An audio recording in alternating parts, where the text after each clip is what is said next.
job. Look at the time. We got 5, 4, 3, 2, and 1. All right, this time we're going to call this meeting of the Regional Transportation Coordination Council to order. Let the record reflect that it is 1 p.m. We are the 27th day of February 2025. This meeting was posted in accordance with Texas Government Code Chapter 551, better known as the Texas Open Meetings Act. There is a quorum. This is really great turnout today, guys. Thanks for everybody being here. I appreciate that. You didn't even know it was my last meeting, so glad you're here anyway. All right, so first off, let's move on to item number 3 on our agenda today, after call to order proof of posting, and that is review the Texas A&M Transportation Institute Coordination Plan Guidebook. Mr. Rep Pleasure, you have the con.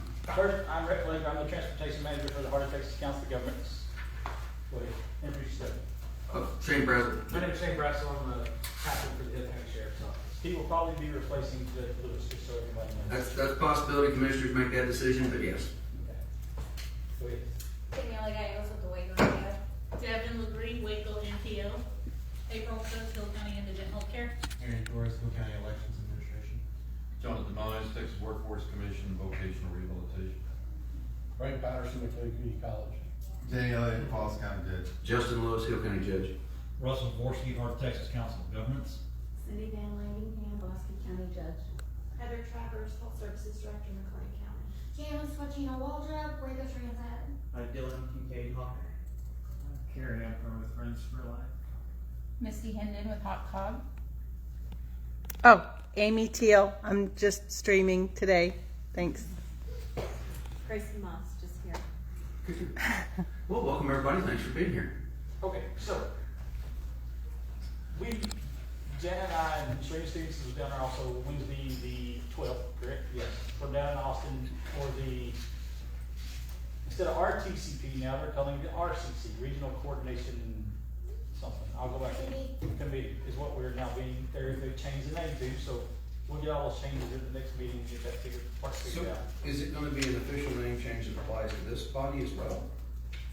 That's how it refers to us in the book, in the book. So If the state of Texas say it, so that's how it is. So here's what I'm hearing, since this is your last meeting, you'll hold the last meeting and then we'll move away from you. I did such a good job, or such a bad job. They They had to closed it change the down. name of it? Yeah, that's. They close it They down. had to change the They name. had to change the name. Wow. I don't know if that's what we had. Exactly. Turn off the lights, the party's over. So what this meeting was about, and some of you have the guidebook. I'll put it up on the screen here in a little bit. You can always send everybody. I think Misty may have already sent one out to everybody so you can I copy. think Misty did send an email on this. Okay. What they want to see in the new plans coming up. They did keep mentioning that if you use a contractor to do it, they don't see them good. You know, there's some contractors that always don't do it right. But I'm kind of like if you give them a guidebook and say, here, do this right here, it'll work out. So we are, on the screen is the timeline of the way they want this done. I had already told them there at the meeting on the 12th that we will be using a consultant. We're not, we're not doing it by ourselves. We don't have staff. Okay. So and we were notified about this meeting, I think the 2nd or the 7th or something, and they said, oh yeah, come the 12th come to our meeting, and then of course you see the date, the 17th through the 21st. So, real quick, I don't want to get past this consultant business without having commentary on it. Sure. We've got a real short timeline there. We decide we need a consultant because we don't have the staff to do it. And what is the timeline for when we have to do the procurement of that? Started on the 24th. We have till the 16th of April to get it. The timeline's great. It works out for us very well. Good. They even in this book, what they did, and kudos to them. They gave us an RFP where you can go in and change the names and the colors and to protect the innocent and use their RFP. There may be something for our region that we want different in there, and that's something we have, as a group, have to figure out. Okay, whether we want to do that. The RFP was also sent in there was some what they call it, templates and that sort of information that's already in there, so everybody can see what I'm looking at, what we're looking at. Change. So if you read through it, you say, hey, can we make it read this way or read it this way? That's fantastic. That's what we'll do. Just let me know and we'll change it. we've got it set up. As far as the RFP goes. So, this is how the timeline, this is how things are gonna work. Like, you saw the RFP out. We've gotta get it turned back in, gotta get it judged. That'll take a group of us. We can pick next month who we want to read through the RFPs we get in and What's decide. the due date you said? Ma'am? What's the due date on the RFP you said? It's Issue RFP questions, due RFP questions, June? answers, 25th. keep going. it'll be in June. They want it out by the 16th is what they want. They want April 16th. This one, right? No. Are we talking about the due date for responses to RFP? Yeah, Yeah. the responses. So they want questions due back to us if the responders have any questions. They want them back to us by the 25th. It's April the 25th. It's a pretty short timeline to It's quick. answer those questions, though. That Well, I was just 25th. thinking you might want to put your committee together today, if Okay. possible, just because you're gonna be at the end of March for our next meeting. Okay, we can definitely do that.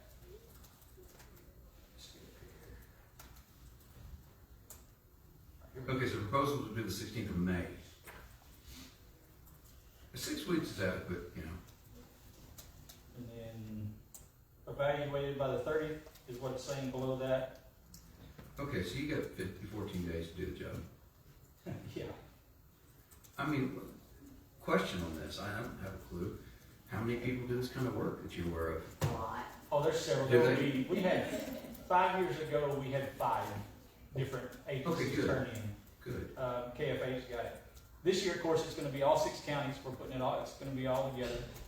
The last time around, I think the MPO, help me out here, did one for McLennan County and Waco, and we just kind of, KFH put them together for us. This time around, they will come in and have to work with all 6 counties, the urbanized area, and the MPO. Okay. So, that'll all be in the RFP, and like I said, the instruction booklet they gave us is what I'm sending, is gonna be part of that RFP also, so that, hey, this is what we've gotta have in it. Don't, Are you advertising on like TTA's website or? I'm gonna advertise on yours, mine, Okay. I just think everybody. if you're doing like a state website, Yeah. like, you know, TTA or something, so that it got more outreach. I'm curious too, I'm sorry to keep doing these rabbit Oh. trails on you, but do we have to follow federal procurement for this, like 200 CFR? We do? Okay, good. So we're gonna have to give notice to a lot of people, direct notice. Okay. Yep, we Good. will.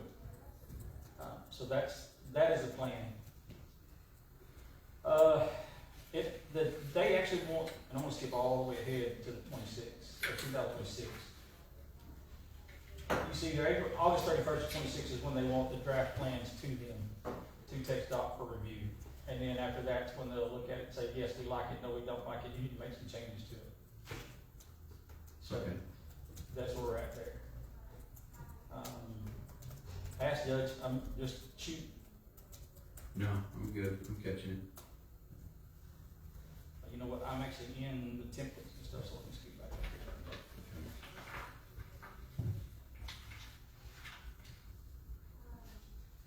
Did they include the federal clauses in the template?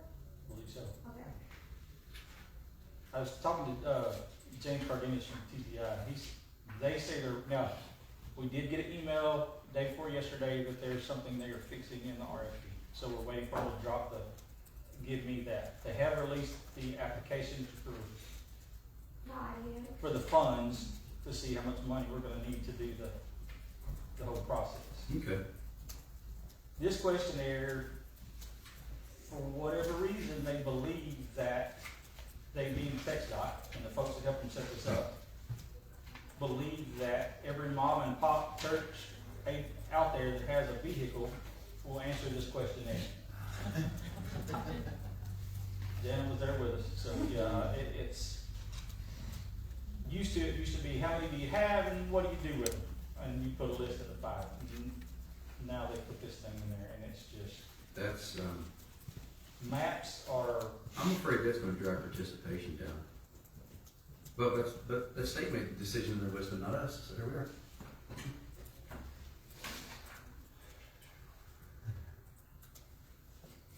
where you at RFP? Move down here a little bit, see if we can find it. Yeah,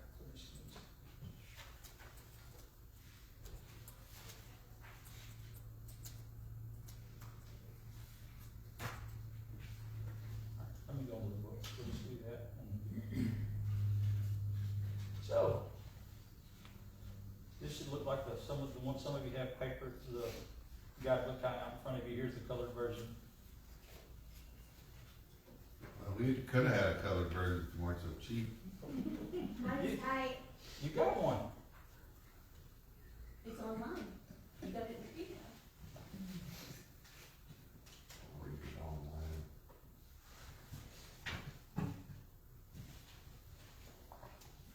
Pictures. Oh, they won't, yeah. So for demographics, they just gonna use the census? That will be up to the consultant, how they wanna do it, what they wanna do. They can go off the census, or they could go out and do, they expect outreach, surveys, you name it. Here's our problem. I'm just gonna use Spokane, I don't want to offend anybody else. We know the census is wildly inaccurate. How do I know that? I did with a software last November. It counts these things. Whether you want it to count you or not, it counts these things. Census says I had right at 37,000 people, actually slightly under 37,000 people in Hill County. Each night, 46,430 of these spend 6 hours or more inside the limits of my county. 46,430. That's almost 10,000 more people than the census says.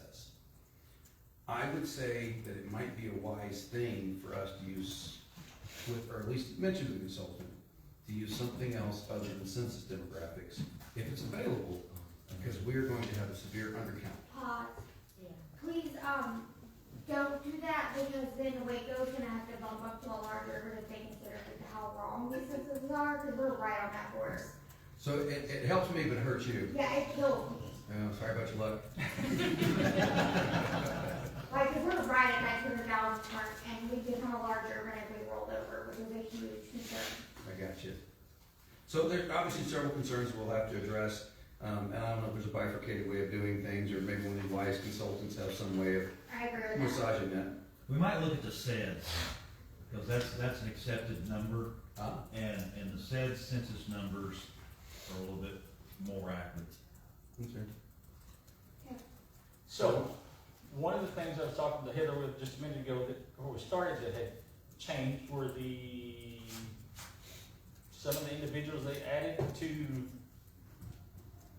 who they wanted to be represented on in our group. And if you look, seniors are fine, people with disabilities, low income, but then you hit 0 car households. That's not me. We could take 20 other families without cars and still average 1 car per family. Yeah. So, I don't know, that might be MPO question, if y'all have any idea how to get that number or find that number, but again, I mean, and really, there's no need for us to spread the word, because that's the consultants. Here it is spelled out, this is what you have to do, this is who has to be included. They could survey your riders and ask if, are you, your household have a vehicle, serving your riders and ours. So, that's, The county horny toads in the piney woods. I do have a question about youth. Are you gonna do like a release form or something? Is it required? that's who they have listed in it. That's who they call off, whoever the gentleman was speaking to us that day for text, on behalf of text on how this should work. Youth was one of the ones he called off. And Well, it's what the feds define as a transit-dependent population under the Civil Rights Act of '64, so I don't know. Well, I'm even looking back at the 0 car situation. Because I'm splitting hairs, you can take a senior citizen that has recently had a stroke or had their driver's license taken away, while they may still own a car, they are no longer driving a car. So you're kind of splitting a hair, but there's gonna be people that falls into that demographic. So I think the consultant's gonna have to put definitions of what they consider these individuals as, like you're saying. I mean, it's gonna have to be included in the application so that they're aware. Is there a way to, like with the registration, to run a report, how many addresses in the county are there, how many have registered vehicles? And you got Seems like a simple way to. Well, I mean, text register, whoever your corrections. Well, because they should be able to get that information from the Local. county tax assessor collector, and you run that, cause you could put it and find how many household vehicles are registered with, and then how many households do you have roughly. But again, you're still not gonna be The super outliers accurate aren't because, there. Yeah, you have to knock off top and bottom. So maybe But- you equate for that somehow. Yeah, but again, those are just those are just the groups that one is supposed to focus on. Doesn't mean you can't get it from others, obviously, as well. But the state ID card, visually impaired, you gotta try to get that data from the DPS, but it doesn't find out it's visually impaired. That's the problem we're running into. I mean, cause I got a state ID card, I own 2 cars, been driven 34 years. But it doesn't on my state ID card say visual impairment check. Well, I guess with the limited resources we have, how do we get this message out to the people that we're trying to get it to? That's gonna be one of the questions, I guess, I have for the consultant, is how do you expect to accumulate this data, or at least an accurate data set for us?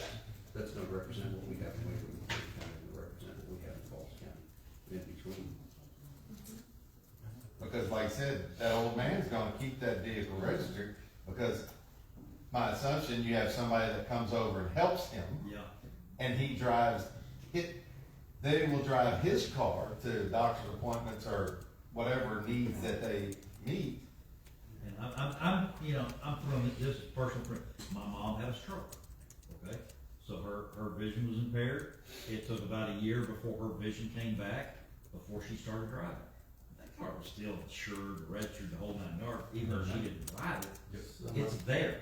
It was available, and I am the outlier on this. I mean, it's not as if I needed a spare car in the situation, but it's there, and there's a lot of people that will have temporary medical needs. Or it could just be grandma's got the car and I'm not driving anymore, but I have it so when my grandson comes over, or the next door neighbor will take me somewhere, because it goes back to really a sense of independence for him. It's like, again, my mom's 95. She still drives, still lives at home. She's the youngest 95-year-old person to see, but she also knows her limitations. She doesn't get out on the interstate and drive. She doesn't drive at night. She doesn't drive when it's bad. But when she's ready to go to church or Starbucks or whatever, her car is there. Well, and we're kind of focusing on one of many subgroups of that, the no car folks, but yeah, how do we get as wide a response as possible? I think we did the survey, last year? It seems like we talked about it for a year before we actually did it, but again, it's just trying to get the best part response we can. And they could do a delineate drop down, like you have state ID versus driver's license, because those are both state identification card designated for the state of Texas. State ID could cover a lot of medical situations that don't have them drive a vehicle. But they may still have it registered, insured, because insurance requires you to be tied to registration. And again, whoever is chosen to be our consultant, we'll have to sit back down and go back over the book and say, hey, this is what we're looking for, what we've got. So, Even when you do the interview, you could ask some of these questions like, what is your method of determining, Right. Yeah. a proper representation or whatever it may be, but that is something I would ask. And ask about the youth, how do you get the How youth do you fees get it right? too? Well, I just was curious if For you like releases. authorize that or Yeah. if you're like release, cause, Can I approach your kid and ask questions? yeah, I mean, that could be like a little sketchy and you really don't want that. If they're below 18, you gotta be careful. Exactly. work with the school You can reset district some with budget them? forms and all that stuff. Sure, they can work with whoever. Because I would think a lot of the student need would probably be associated with school and or work after school, so maybe working directly with the ISDs might circumvent some of those liability and other issues in terms of gathering that knowledge. You wanna be on our committee? Sure. Be careful what you ask for. You're talking to No, you. So, Somebody's got a lot of work coming up. Yeah. think about that, the folks that are in here.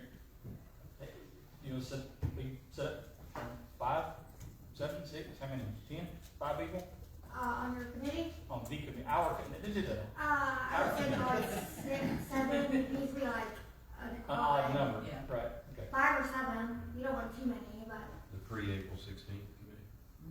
Well, and I would use, when you look at the categories, try to pick people that have some knowledge on that. I just go, transportation. I go, health. I mean, so when we're picking them, not that you have to go, but for me, if we can get enough of those categories with people with knowledge of them, because, you know, that way we have a understanding of that, you know, we can help figure out, I think with all, help figure them out. all these folks are traditional groups that we work with in some form or fashion. Either through our Milton Wills, or through a AAA, people come in through 211. I mean, the veterans, we have current, I don't say fingers in the pie, but we have current folks helping a lot of these. It's just, you know, leveraging those relationships to get the information that we need for this. I don't think it's gonna be that difficult. So, building the committee, and I did this the last time, I will tell everybody that I did not sit on the judging committee. I got Dorothy Jackson did it for me here, and Misty, were you on it? Did you look? I had two other people that went on it. My main reason is because I knew everybody that was turning in an application. Whether that's good, bad, or indifferent, I just decided to back out. And the same is going to be with Waco Transit and Janet. We're going to know most of those that get turned in. I just appreciate you guys understanding there's perception, though there's no ethical duty to do so. I think avoid the perception of impropriety by removing yourself. So if not, you guys look at it and say, no, we want you on it, then fine. I'll absolutely do it. That's kind of. I was gonna say I'll do it, but I would say like we'll see them in a week and a half, and they'll try to find a dime or whatever. So. Right. So just to kind of keep that in mind. Where is it? Come on, Sly. Okay, this page right here, pretty much just compared the guidebook to what the plan should look like. And the way it should lay out, which again, that's a. So on that specific, where chapter 5 and 6 get split quite a bit, are we doing away with the state requirements and regulations? You see what I'm saying? Because when I looked at it, I'm like, okay, do those things now go into those chapters? Oh, so we're doing away with those other chapters, which I'd have a hard time believing they did. No. I mean, 1 and 1 go, and this is in the book, but then chapter 2 goes down to working with public input, public engagement, the going out, the meeting, the talking to them, doing their surveys. That's what they're looking at. They're just saying in our plan, that's where that should be, where that public engagement should be That brought part up. goes into there Yes. instead. Chapter 3, 4, and 5, they all go into match up with the 6th chapter and the assessments up here in chapter 6 of the workbook. That's all. That's just breaking it down and telling us where things are at and where to look at, make it easier on the folks that are doing it.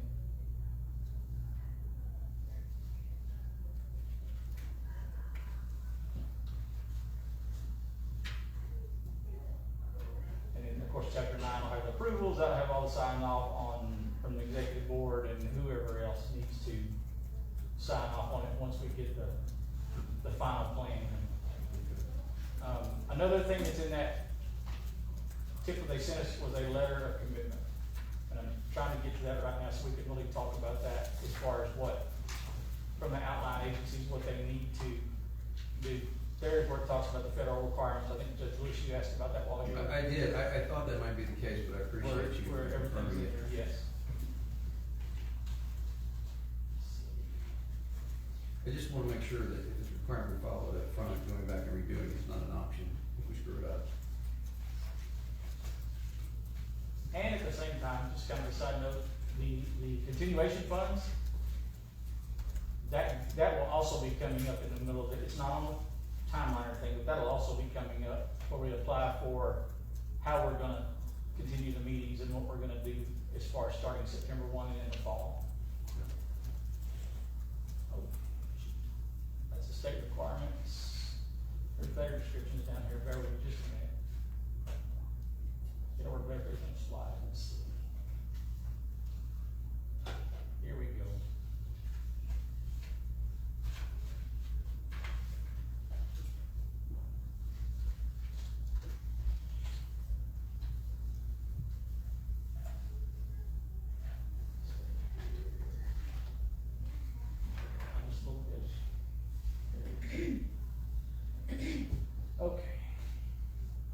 talks about our lead role as far as the lead, HOTCOG's lead role as an agency. And it also gives us the other, I think there's 24 total, we're number 11. There's 24 total regions in this, or lead agencies and regions in this process. Here are our roles. And there's where it talks about forming the RCC. The planning body helps develop the RPTCP, which is the plan itself.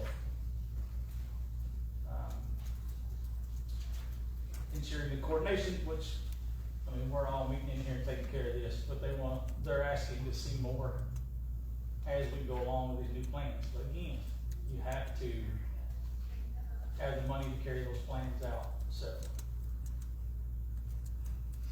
again, our groups, who they want as far as the members.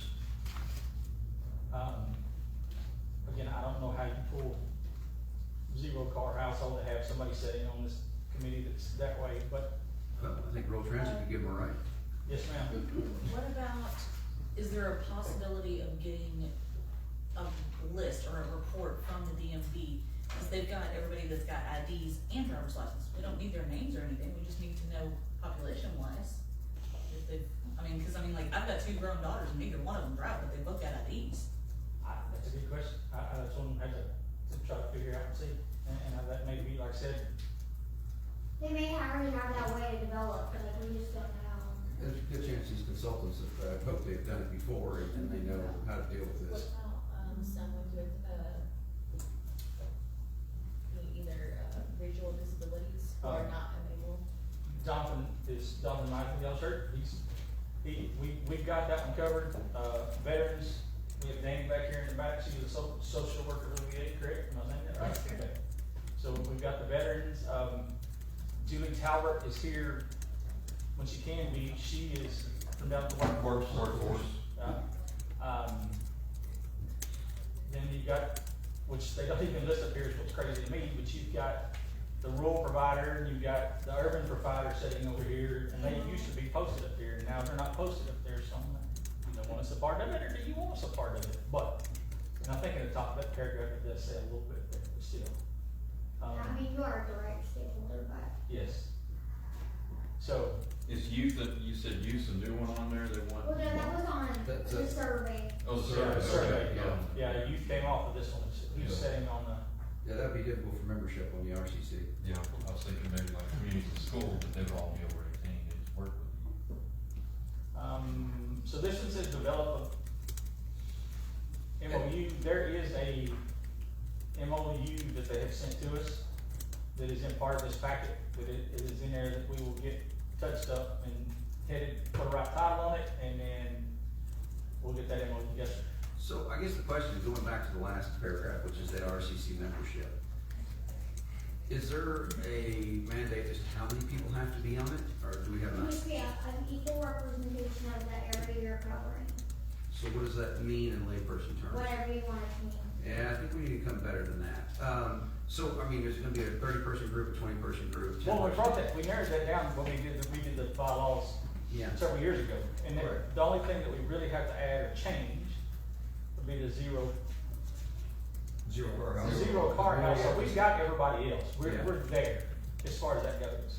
So, you know, we had 19 or 21 at one point, and we dropped that back down to the 8 or 9 that we had to have for sure on there. So my follow-up question on that is this, since we're adding a group called Zero Car Household, well, I think there's value in meeting together. Are we required to meet in person, or can we hold these meetings via a teleconferencing app? We can do them however we want to. Well, just to facilitate it, we have populations that aren't, by outlook, wouldn't have difficulty getting here, just by definition of what their population is. Correct. We can do it however we Okay. wish to do it. We can, I mean, I can blue bus and bring them in, or if they're from Waco, get Waco to bring them in. We can get them here and that, but we can't go digital. The reason we came back to That's this what I needed to know, yeah. is You get more done. here. Oh, I mean, agree. you know, I agree, just wanna know if it was even a possibility. yes, it is a possibility to get them here. They would not be left out if we had somebody Good. that didn't have a vehicle on them. Could TTI, could they codify better that zero car household, you think, on what that defines? Cause if you had trouble getting somebody in that group, then you stretch the definition on, the state ID card, and they have a vehicle, kind of like Russell's example, my example of every day.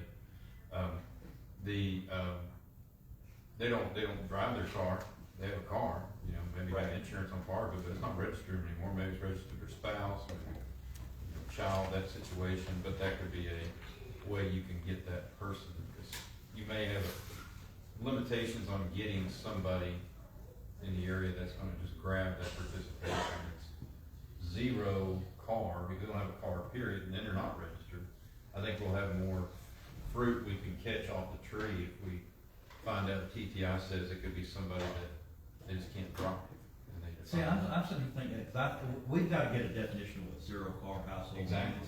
is. Even though it sounds simple, it's not. No. It's just like you said, you got a driver's license, but you got 2 daughters that live at home that don't drive. Well, that's kind of who you're wanting to reach, is those people that aren't driving, so. At the end of the day, it's all Does about- zero car mean no car, or they don't drive a car? Yeah, or if they don't drive a car, I mean, I could even work in that committee piece. I mean, it's like, what is this? You know, and a lot of the, I said Gen Z, a lot of these, the 18, 25, 18, I'm probably off on the number, but there's a lot of those that choose not to drive. So we can catch that. I will get what TTI, I think I call it. Okay. You should be able to ask Kari here in just a minute when this webinar, this team meeting goes up. Which At I'm 2. going to be able to stay for. Sorry. It's all right. We got a couple others together, I got a couple others together, so that's okay. Represent a household that does not own a vehicle, that exclusively relies on. Otherwise, I mean, how do you, all these outliers, they still have access to an automobile, which then, whether it's a neighbor driving them or a family member, they're still a vehicle. Zero car households to me are folks that completely rely on an outside source of transportation because they don't own their own, rather how they use it or not. Or if they stretch it and they got the cars, but I mean, other people using the vehicles have their own schedules. Doesn't do you any good. I mean, I'm just saying my daily existence at my house. I mean, my senior in high school and her Mini Cooper convertible, she's busy in Midway. The viewpoint of those populations, let's say with somebody that has no car, they don't own one income house. You got somebody that lives in downtown Waco versus somebody that lives on the west side of Hill County. Those are two completely different viewpoints of needs and necessities of public transportation. You know, you're in a food desert over there. Here you've got options, or whatever it may be. So, yeah, you're right. Definition of that would be useful. Who's representing that, what was the language? What did it say? Resident with limited English proficiency. Who's representing that specifically? Well, the way I use language, I thought it was me at first. But, Yeah. That may, No, you know that may the work. words. I don't know if we have anybody on there. New. And I think that's one of the new ones, that's one of the other new ones they put in there. well, that also poses a problem programmatically. If they have limited English proficiency, Correct. how are we going to communicate with that person in our current setup? Okay, if that's needed, we gotta make plans, but again, this is a federal push down to us without thinking about the consequences. If we're going to put somebody on this board with limited English proficiency, we communicate in what language? I like to call it English what I speak, so it really puts us, yeah. Well, yeah. would it not work to have someone who's bilingual, but that their population that they work, they're representing the population that they Again, had the ability both ways, but. again, it comes down to how that's gonna define this, and we need some clarification on that. Okay. Are, here in I Waco, think, do you we know- have agencies that represent Native Americans or immigrants? We do. La Porta? Yeah, that's who I was gonna recommend. La Porta, they work Yeah. a lot with Baylor University. We work very closely with that program because we serve the undocumented. So you kind of learn who in town does. Yeah, it So just is there says- someone that comes to mind that we could get to fit in here? Is Yeah, it just says be directly And do represented. they represent groups that, of various cultures? 'Cause I know primarily we might think easily in our geographical region of those who are speak Spanish as the very next one after English. But I'm sure we have some folks who speak Asian languages and things like that. English is really hard to learn. If I wasn't a native speaker, I don't think I'd be able to learn it. So those that are new Americans, they're not gonna be quite as many, but, Yeah, but Who could represent more than just one, or certainly the predominant language would be fair, but I don't think we just have one culture. No, as a guy that runs a courtroom, believe me, the most difficult thing we've done lately is trying to find a translator for an individual that the state of Texas has issued him a CDL, but he only speaks a Hindi subgroup language that we've never heard of. Yeah, you tell me how that happened. I mean, Wow. and that's, your program of 911, you have translation services that are used through 911. Even like with elections, you have to have at least 5% of the own language in order to even have it on the ballots. Yeah. Other than that, you don't have to do anything with it. That's true, we're talking about one-offs, you're right. So that, the limited English proficiency and the, trying to get to this one more paragraph, and that way we're good. Please, Heather, you've got it online, if you'll go through that. She's gonna send you the video. Okay. Well, this paragraph is the one where they have a MOU set up for us, or a template in the back. We'll go through it, we'll get it sent out. Please read through this paragraph and read through that template so you understand what they're asking for. So this, you'll be sending out an MOU blessing, kind of like the separate thing we had last fall, we need to be. It's the letter of support or Right. intent is what it is, yes. And they put one together, I don't guess they like everybody sending out their own different letters, so this is what they're sent, want it sent out, and to let everybody know, hey, this is what we're looking for. Is that what you did before, like with last fall, Misty kind of drafted it up, or Misty drafted up, she sent it over and kind of gave it online? Yep. Okay. I think I've had to do a special one Yes. for you folks, and that might still be the case. All MOUs are on a freeze. Okay. So, keep that in mind, please. This is the state, yeah. Yeah, that's what the The state's state's not. Yeah, representing VA, all VA Yeah. MOUs. What else, Mr. Pleasure? Y'all really got the book. I know everybody, it's reading to put you to sleep. Just kind of flip through it. We do need, Heather left, so I guess we'll appoint her to be on the judge committee. One of the 5 judging. And then, will you be one of the 5, or is that good? If everybody else is okay, I'd be happy. I'm good with that. Boss? Yes. He's got a good looking tie on. Thank you, sir. There's 2. I bring it out of the food bank. The world is run by those who show up. Oh, that's fantastic. That answers the question. I can hear that. So, Okay. the volunteers? I think we need somebody from NGO, just because all that insight on transit. I mean, I don't care if it's either at all, but I think one of y'all in the office. I'm sure we just would have to discuss who's going to represent, but I. Yeah, I'm just a representative, I don't know. The beauty of it is one can switch out and one can't make it. So, and it's just gonna be judging the A proposal. plans, proposals when they come in and see which one we like best and which one we like. I think we can do that. Okay, Thank y'all. yes, very much so. Anybody? Frank? Frank goes, dang it, I was just behind you. Any contact with Rep will do that. He's in the room. Keep calling tolls. Yeah, I'll do whatever you need to do. Do one, all right, thank you, Frank Patrick. That way he can deal with the Anytime some of these users. student populations that don't have cars. There you go, there you go. And a bike is technically on the car, so any bicycle, Yeah, it's that's a how trail. You got time? You got it? You know, they probably have some multiple students out there. Yeah. Yeah, we have. Okay. Several things. Well, actually, no, we don't. All right, let's, Just reword. what else we got in No, here? we don't. We got all of us there. Yeah, the thing about Now, are we saying we want, I see that we need representation, right? I'm wondering on veterans, if I should maybe try to find a veteran. You can't, absolutely.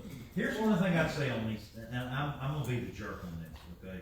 When we're trying to fill all these positions, it's not that we're trying to fill the positions, we need people that'll actually show up and not put their name on a list. It's, Because put names on a list and nobody shows up, we don't get anything done. And here's specifically with veterans. God bless veterans, but we like to focus on one issue and it's my issue. Versus if I find a worker who understands a myriad of issues that they have so that you're putting that out. Because again, I have dealt with them. They find that bugger and they just stay on it. Whereas, By the way, zero-car household according to FTA is a household without a working vehicle in like their possession. So like it just can be broke down and it's a zero-car household. working I think that could be a college student. Yes, good. Yeah, and speaking of that, shout out to Microdash, because we dropped our 19-year-old off at an undisclosed Starbucks location, and she successfully gets to MCC and back every day, and she loves every driver. Right. So, it's a fantastic program. 15 to 20 minutes. I'm just telling you, he asked how many, Oh, it's no more than 15 to 20. 20, Yeah. correct. No, you're right, that's the question I asked, thank you. So, I knew it was in there, just had to find it. I'm gonna ask you another question, it's not a politically correct answer. So we're talking about getting all these multilingual people. Pull somebody out. Because They need to be somebody. like he was saying, the five, Well, they should. really, it's English and Spanish. All those others are What's that? point something. Yeah. Yeah, I've heard you speak, it's pretty good.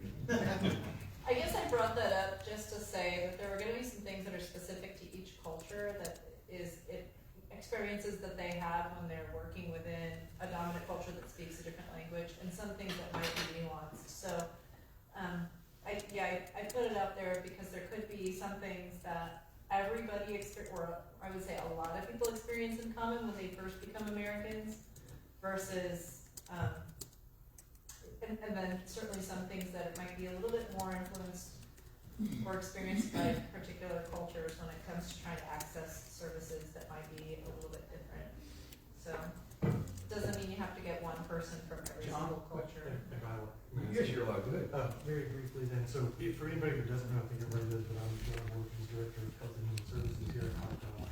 So I'd like to say that I'm pretty familiar going back, because prior to that role, I was the Director of Data Management and Grant Writing at Meals on Wheels.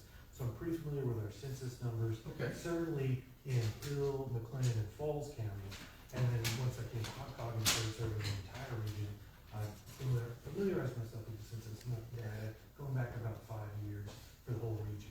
So I'd like to say that overwhelmingly, yes, Spanish is of course the major secondary language. So from a resource allocation point, we certainly would want to put the bulk of the resources towards that second language being Spanish. But to Danny's point, and to what Justin mentioned so well earlier, one of my big hobby horses is that I think across my advisory council for HHS, this council, I think everybody involved in our region, we need to understand that there's been explosive growth post-COVID. All of our target populations have grown. They've grown beyond the census data projections. SEDS, to Russell's point, is absolutely the best source we've got, but everything is a snapshot in time, and it's a projection from an old snapshot. So that said, I really think that if we were able to pool resources in order to capture, however that be, through new technology, through old school approaches or a hybrid combination of those, if we were able to capture a clearer picture of how our region is growing and the ways it's growing, because to Dan's point, I think we're gonna see this area become more multicultural in the next 5 to 10 years and in the future going forward. So we want somebody, I think, to be representative who has that English as a second language specialty, maybe as opposed to, or in addition to specifically a Spanish-speaking culture, or, background in terms of, helping people from those cultures. So that's, I hate to take up too much time. Fine. But I just think that, that's an important important issue to understand, like Judge Lewis said, our region's grown, it's grown really fast, that's not captured in the data. And so while we all have a good understanding of who our folks are and what our communities are, that's ever changing, and the rate of change is gonna keep going up. So thank you for that. Good point.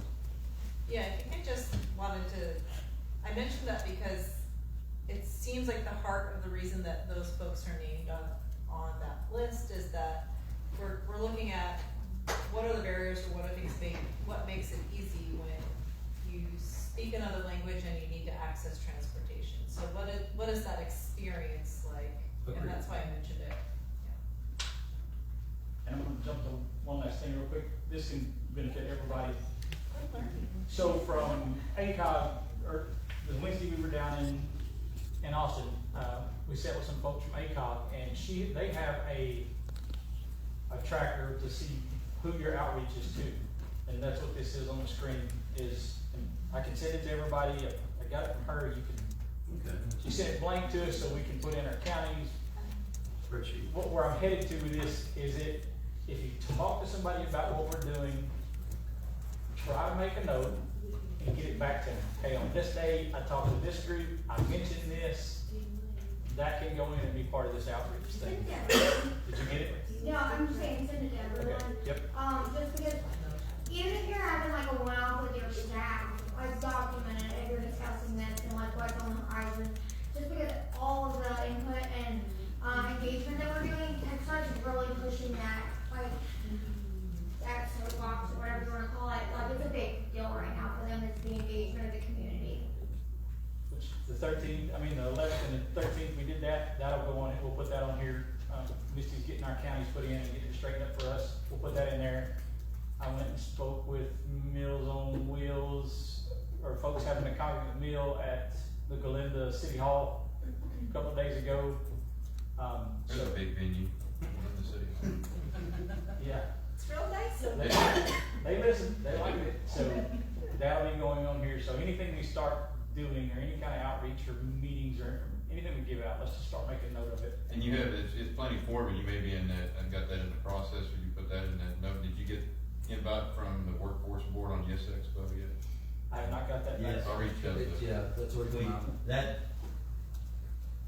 Okay, the answer to that is, I have received. You got it, yes, right. so Okay. That really doesn't fall in his wheelhouse. Right, that's when you were there. The organization, Talking we about- will be a sponsor, Okay. we've always been a sponsor. That's not, I'm not jumping on, I'm just saying, that's not his wheelhouse, that's. Our staff was excited that y'all were there, that's why I was wondering, I We're was there, their and commitment. we'll participate in the same level as we've always done. We will be there, we might even have some beach balls. Oh, there you go. Well, that's what we set up last, that's what we got 200 survey responses, so we'll set up the same, Okay. Good deal. to go. We actually got the email last night. Okay, good. Yeah, I had mine filled out last Friday. Okay. We've got our 5 picked, so start reading through the book so you can see what you're gonna be looking for, if you would please, making sure you're familiar with that. We'll come back, I think, we're gonna move our meeting up to the 20th Yeah. next month, we're gonna be on the 20th next month. Okay, Sorry about that, everybody. All the county judges have to go to mandatory education, so. Yes, ma'am. That's what I said. Won't be you. My heart is broken. No more free trips to oven for him. No more Taco Bell.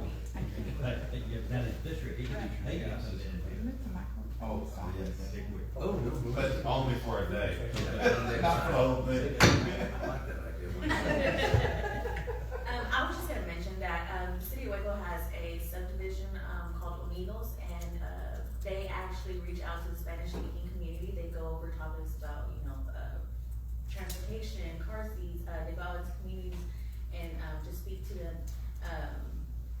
I would say, reaching out to them would be great. They sound perfect. Or the Hispanic, Chamber of Commerce. yeah, right, that's. Or, Can't look Hispanic at him like Leaders that, Network. yeah. But I really like that idea because as much as they're reaching out to community, I'm sure they're doing it skillfully and hearing back from them. And then that expertise and that voice is gonna be so essential And they attend every, is it neighborhood association meetings as well?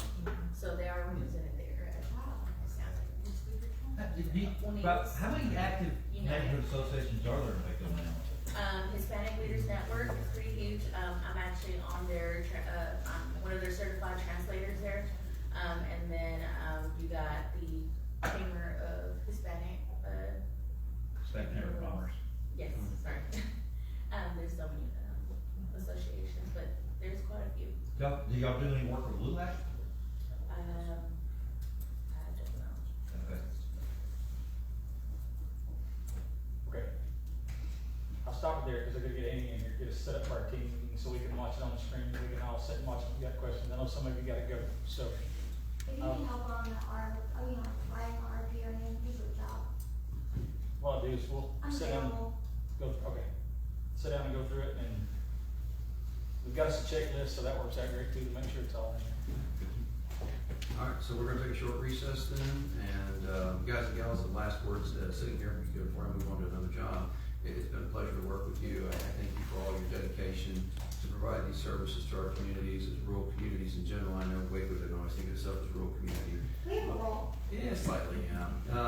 Everything said and done though, it's the folks that show up. You guys here at the table to make this happen. This is the only reason that we have any kind of transit in our area in order to take care of those that we're charged with taking care of. So thank you for all you do. I'm gonna miss working with you guys, but I'll be around in some capacity at some point, I'm sure.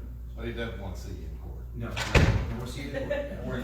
Rather avoid, and I'm not going back to Lubbock unless you force me. It ain't done. That's You're right there. I said, John, to go so find we're you. gonna be recessed for about 5 to 10 minutes at this point. Give us an opportunity to get the webinar up. Most of that is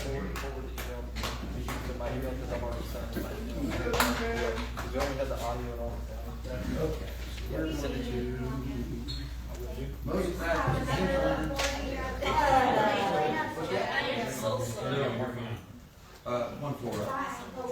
It's not like I'm moving a long way. Not such a One flight of Is stairs. it a better office? No. It's the exact same office, actually. Just before. Yeah, some signs are. So we can start stopping on the floor with the I bed. don't know what we're gonna do. Start throwing things around. There's no insulation in that building, so. Chris, I got a whole computer too.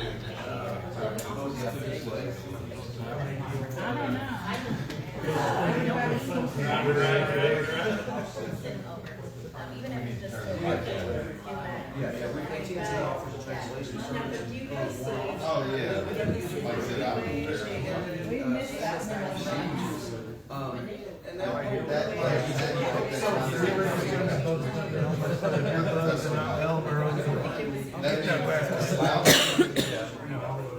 that was Mike, they're both good, and the speakers are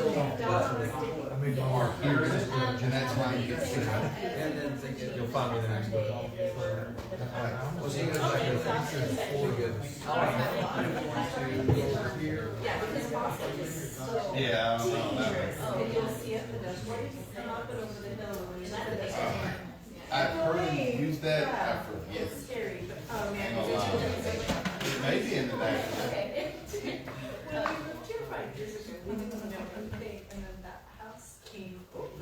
And I'm wondering, I think it's CED.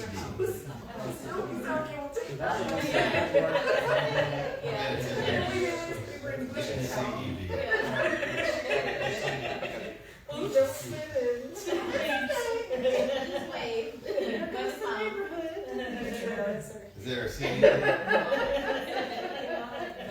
Yes.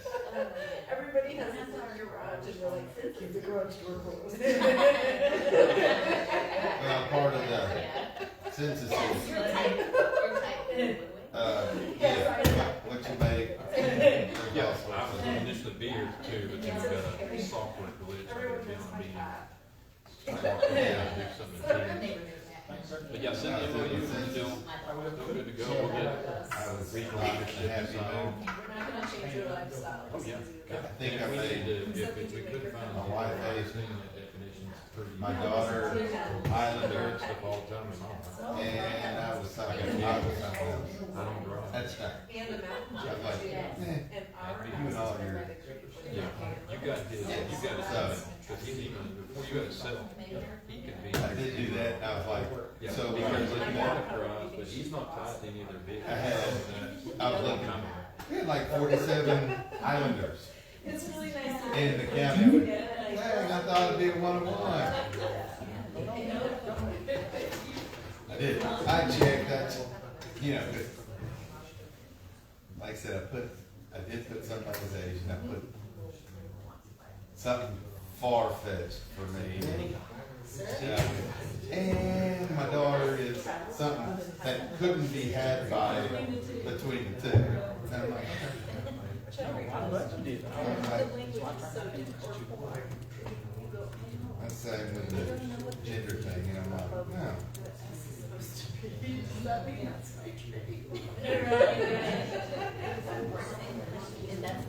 Correct.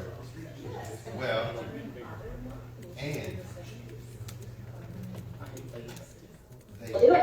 they didn't. Awesome.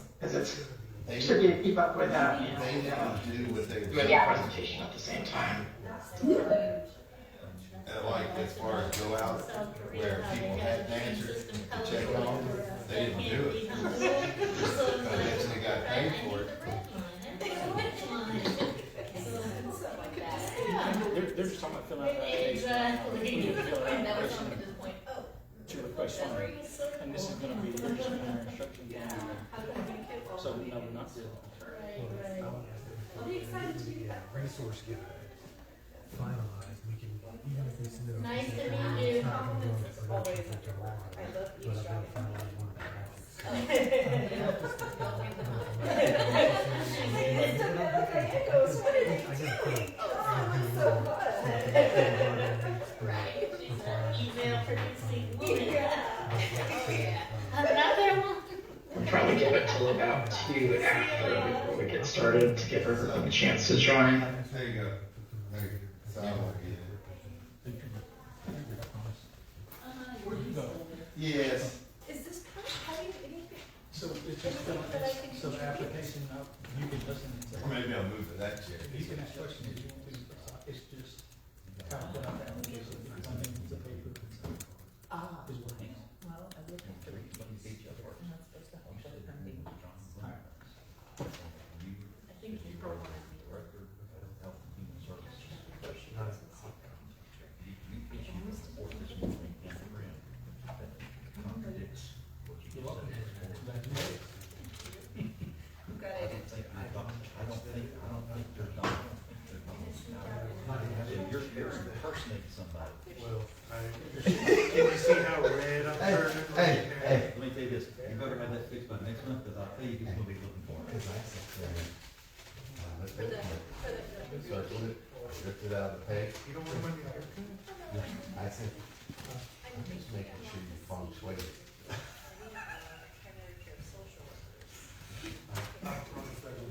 Well, no, I wasn't worried about it. I was thinking, what the heck? Because like I said, I was thinking about him, he goes, oh, it'll be fixed. That's my fault for not doing the control F. I did manual. Well, Hey, Andy, could you turn the mics down? Yeah, because we're getting feedback and they're very loud. I'm like, she was sitting back far and We were all.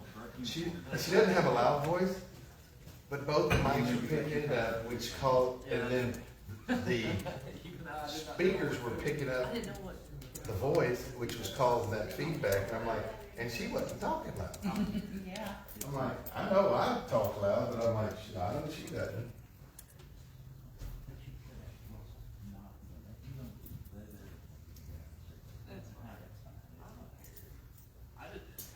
I just want to make sure it's a big enough font. Yes. You know, you can wear reading glasses and just a higher number, and you can do it normal.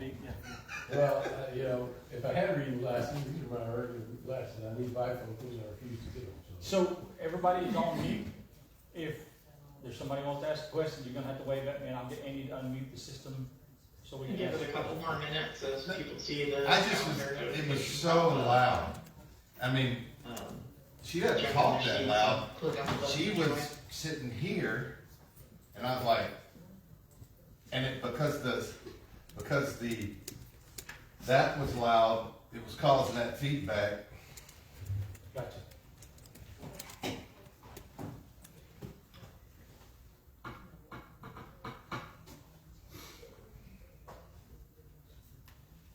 I hate to even suggest and open up doing Zoom meetings or team meetings, but that's what we need to do, that's what we need to do. Judge, you know the good thing about my seat? You don't see me. That's what I said, I need to move. Oh, we can fix that. No. I see the screen right here. I'm invisible. Well, that's what I said, I'm gonna pull back there, and she goes, I can see your legs, I said, yeah, she doesn't see my face.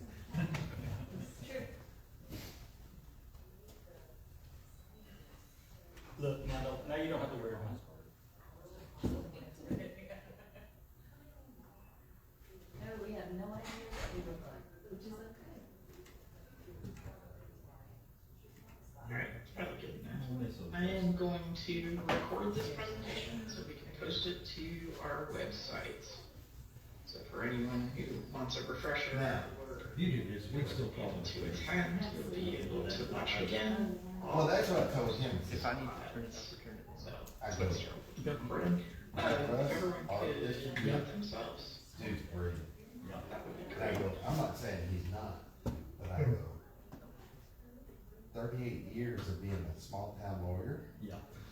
and I go, so his breadth of knowledge is huge. Right. Let's get And right to because it. it's, because he's just taking on the railroad, I looked at that, so the railroad was coming through. And So they thank you were- everyone And he goes, for if you joined this morning for the webinar and you're joining to right now today. PTN is taking a lot of your time, but I don't think we'll need a whole hour for this, but I wanted to go over the instructions for the 5-year Regional Public Transportation Coordination Plan update. This is your 5-year update. We had the wonderful workshop on a few weeks ago. There were some changes to this from last time, but I don't know about you, but I didn't remember much about what was in the application. that's right. because So we'll walk through it. Basic agenda, we'll talk about the schedule, some information on the funding, Yeah, go over the instructions, and my contact information. the lady's like, do my thing. So going on the schedule, this is what was in the Two or three, lines, information from and the it's workshop, threw an offer out to her. He goes, "I'll take the it." climate plan guidebook. Do you wanna sell it? No. I said, Today is the "Here's the webinar. number." She went, "Oh, I Deadline guess for the that's applications is March it." 28th. But he bought the We'll entire have place. negotiations Not completed and be able to give you because the way- what we're recommending, the amount that we're recommending to the Transportation Commission. We'll be able to give that to you on April 11th. And so they had to buy. That'll be approved May 21st. And I'll be distributing the project grant agreements That's what on those do. the 27th. I believe I originally said the All those 26th, justices, but they that's Memorial Day, so it'll end up being the 27th. He is smart. And they'll be effective June 1st. If they get executed later than that, they'll be effective on the date of execution. So, here is getting into funding information. We're looking for detailed, itemized, and specific project cost information to build the budget that we can consider for award. We can ask for clarification in the negotiation situation, talking about activities and costs, and it's at our initiative to do the negotiations and have additional meetings. As we're figuring out amounts, depending on the request, it would be me and your PTC in the meeting. Ooh, I bet you don't have PTC in there. So, as to be expected, the application is in IGX. Works just like every other one. You need to change the status. The application submitted for review by 5 p.m. on the deadline. and it'll time you out after 15 minutes.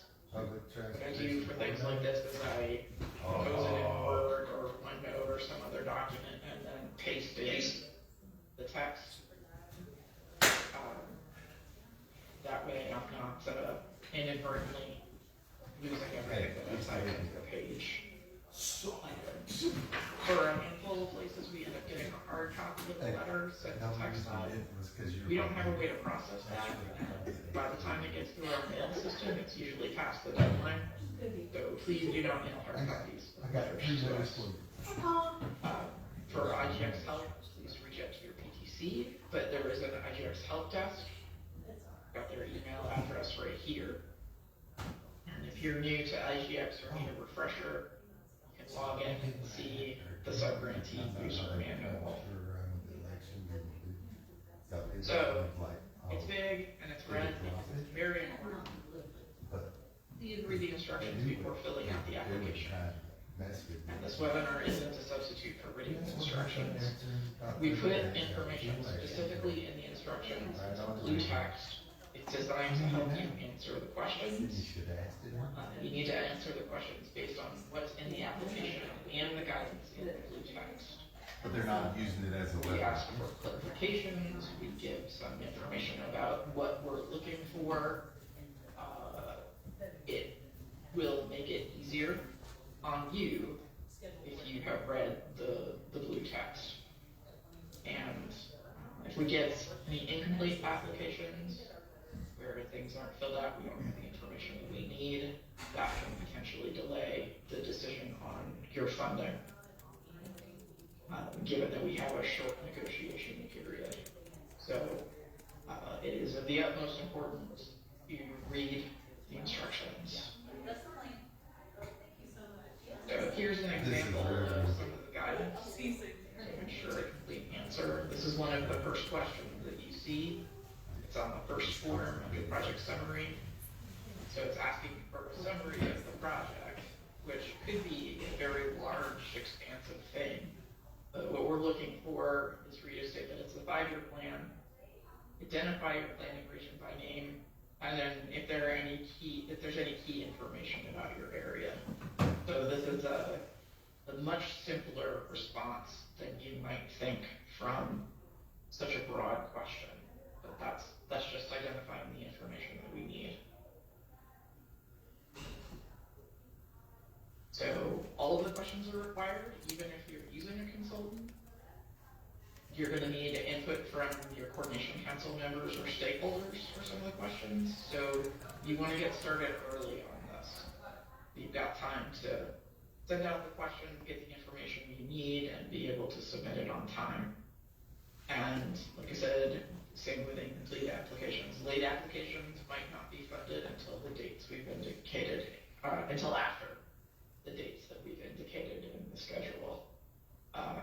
We try our best to make things happen, but we've got some hard deadlines when we have to report things to the commission. And if we can't make it, it'll have to wait. So we've got that coordination plan guidebook and the appendices. There are some questions that ask you to refer to that for information for the guidance on how to answer the questions. Here's the link to that. It's on that transitplanningtx.org page.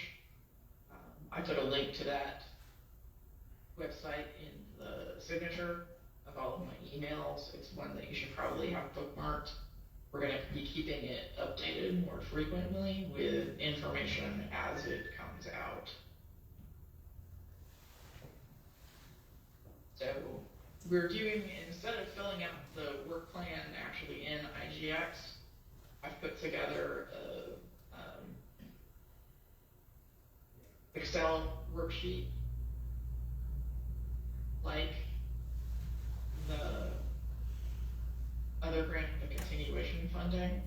This grant is deliverables based, so in the work plan you need to identify the deliverables that you're going to submit for reimbursement on the work plan, and these need to be products.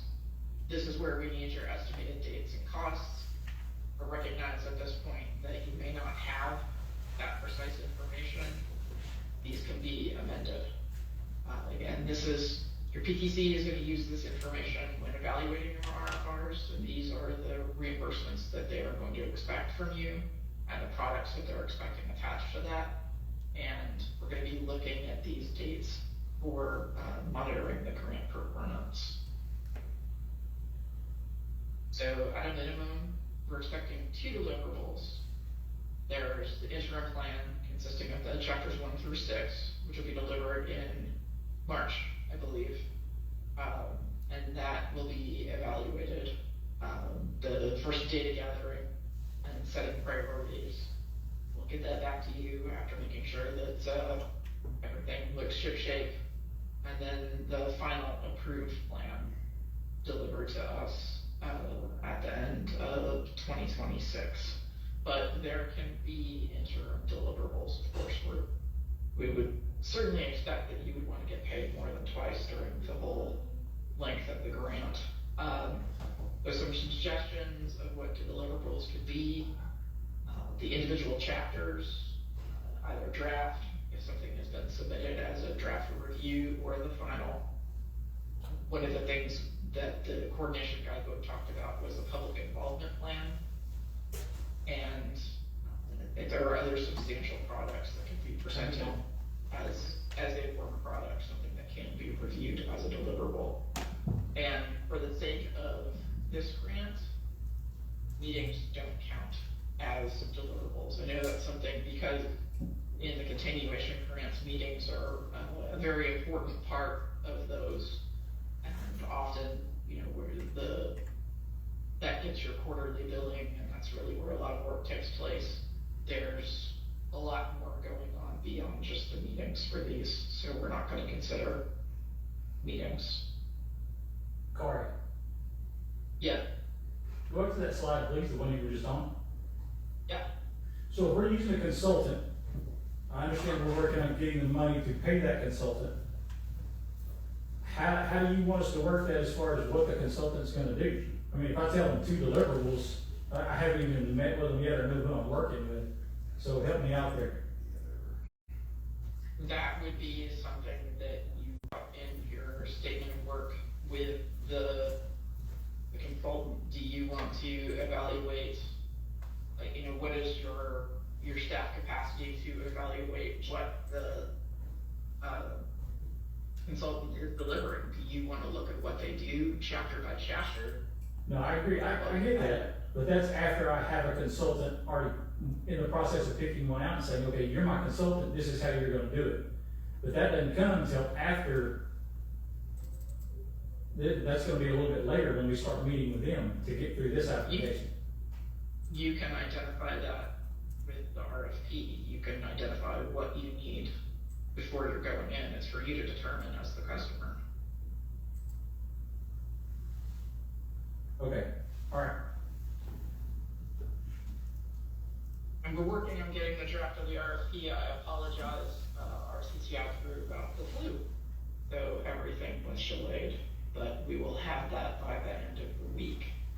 So I will make sure that it has some language that helps guide what you want the deliverables to be.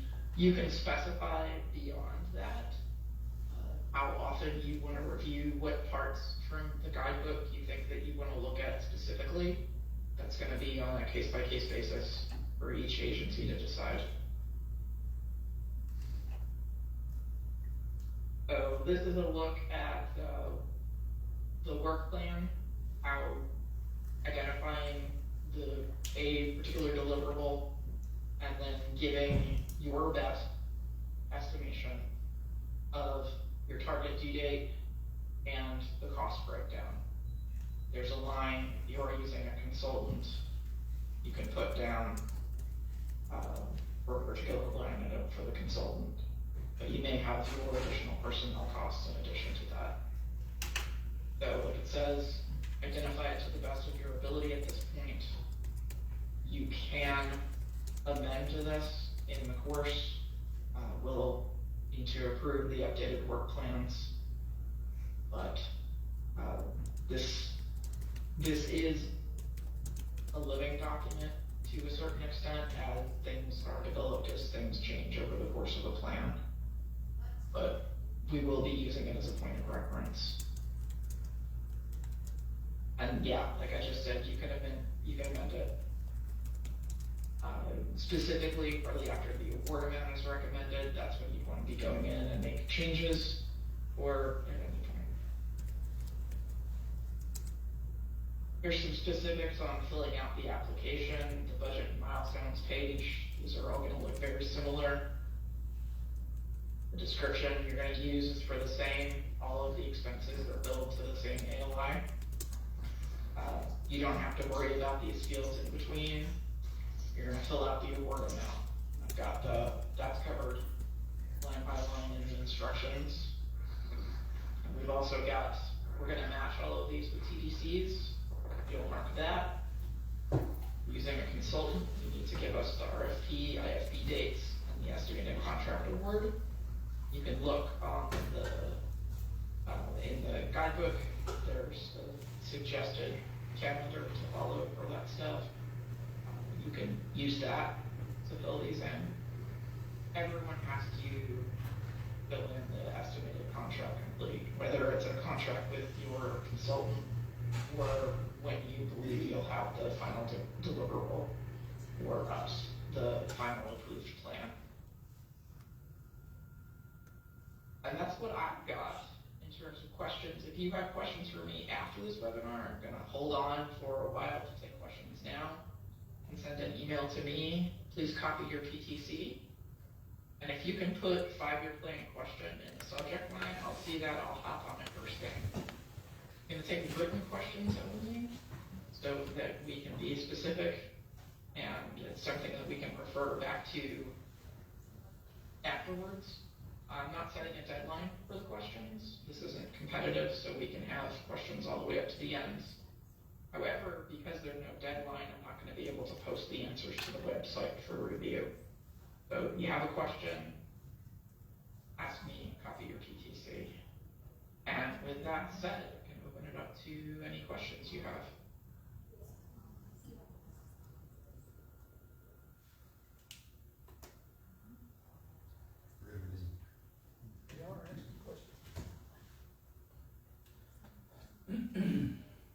The guidebook and the work plan have been posted to the TxDOT website as of this afternoon. I got notification of that. So beyond what I emailed you, you'll be able to go to a regular website and see that information. Oh, I've been told that there's someone there. And I'll have to stop sharing for just a moment. Well, if you have a question, unmute. Alan. Yes, I just wanted to make sure there's a little bit of confusion I've had on some of the dates that have been posted. The application is due the 28th and the metrics are due the 21st, and I just want to make sure that, okay, because there's one place where it said the application was due the 21st, so you may want to check the website or somewhere I saw the 21st. Yeah, the first announcement I had set out, I had said the 21st, and then I realized because we delayed opening the application for a week, I forgot to extend the due date by a week, so I apologize for that. But yeah, the date is March 28th. Thank you. You're welcome.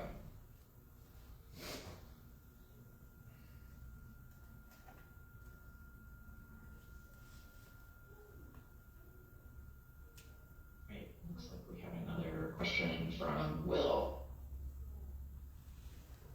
Hey, Kari, just quickly, am I understanding correctly that there is not a local match requirement? Correct. Yeah, correct. There's no local match requirement for this grant. Thank you. Yeah, you're welcome. Everyone can breathe a little sigh of relief for that.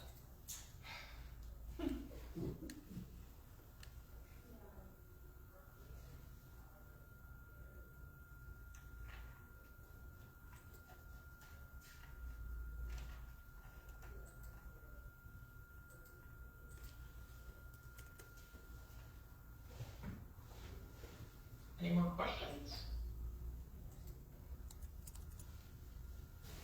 Andy, you got me on? Yeah, give me 1 second.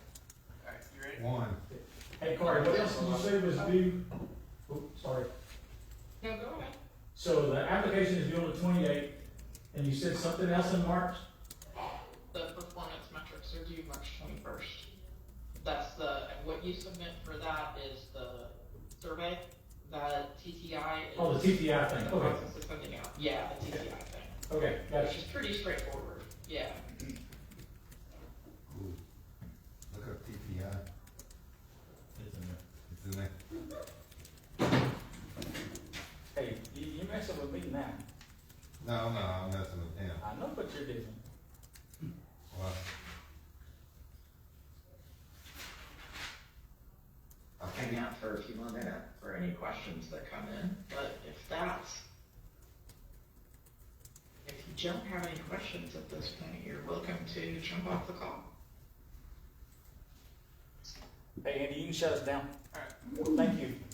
Man, he's good.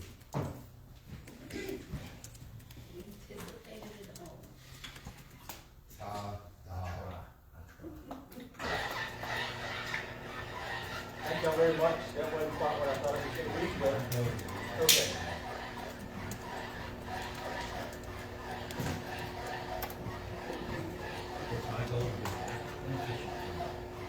Yes, now, you have 1 minute. Ma'am? How many? Yeah. Absolutely. Yeah, we go over there. Oh, yeah.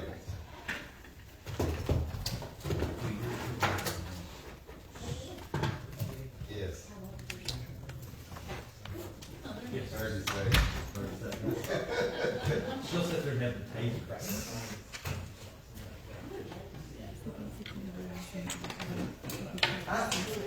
The one good. Somebody always has. I mean, that's Like Wall County. the hardest person was, The one thing I would say, So, yeah.